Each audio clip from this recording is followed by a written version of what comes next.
ரெண்டே ரெண்டு பேருக்கு நடுவுல தான் போட்டியே. ஒன்னு டிவிக்கு, இன்னொன்னு டிஎம்கே. அந்த பிராண்ட் நான் கிழிச்சிக்காங்க.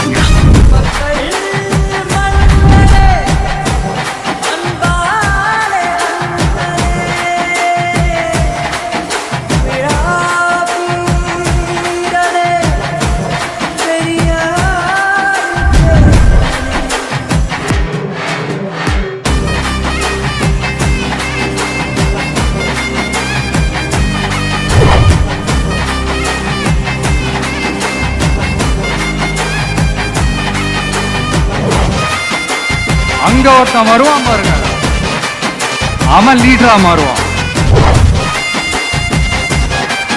அவனுக்கு கீழே நடக்கும் பாருங்க ஒரு சர்க்கார்,